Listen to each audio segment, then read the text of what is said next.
When you got the call to be in this film, were you a fan of the original X-Men series? I was a new fan. I watched the movies before the audition, and I started reading the comic books for researching the role, and then I kind of became a full-blown comic book nerd. I love the fact that, I mean, did it take a while for you to decide to take on the role of Raven? Because I read somewhere that it did take a little bit convincing on your end. I think that the fame was something, not so much. I think that it's a huge movie, and that was definitely something to take into account, and that can be scary. But I don't ever want to pass on something because I'm scared, especially something that I love, like the script. To be able to be in a chair for 14 hours, I heard, to put on the blue makeup. How is your sense of zen? Well, that's a bit exaggerated. No. I wasn't in the chair for 14 hours. It was 8 hours. But even then, how did you kind of find your zen during that period of time? Well, now I have Patience of Steel. We had a lot of box sets, but also the 7 makeup artists became my close friends still to this day. So it was kind of just like having a really weird sleepover every day.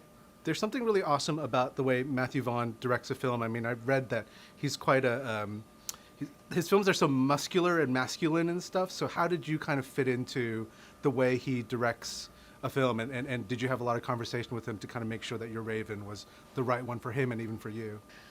I think that, every film, every role is about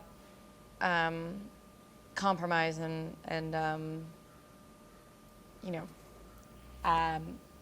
I think that we both, before we even started filming, we both kind of had the same opinion about her. So it really wasn't too hard.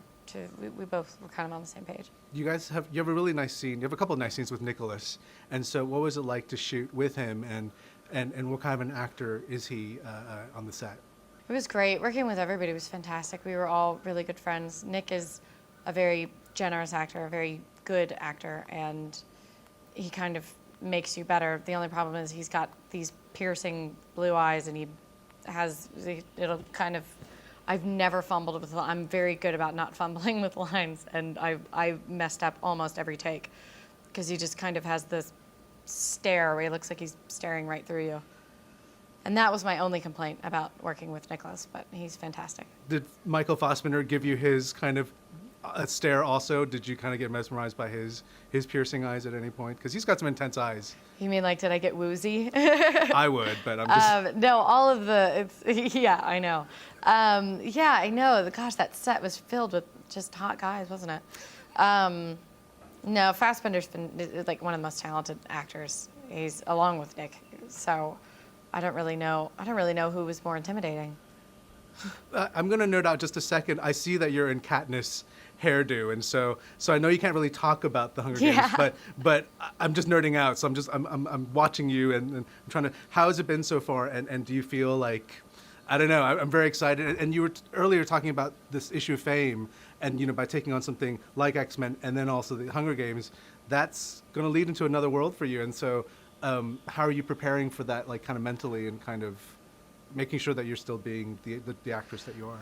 I don't think I'm not worried about me not being the actress that I am, because I know that this is about the work, and I know that I'm not going to be mean because I'm not mean. I think the thing that scares me is just your life getting a little bit worse, because you go out to coffee and then people are taking pictures of you with your camera phone, or every time you meet somebody, they go away and tell a million people, well, she's not a nice person because she didn't look me in the eye enough, or I was in a bad mood the moment that I met them. That kind of stuff is scary. I don't think I worry about me changing. I think it's just kind of worrying about your life being different. And I like my life, but I loved these roles and I loved these movies, and I didn't want to pass on something because I was scared.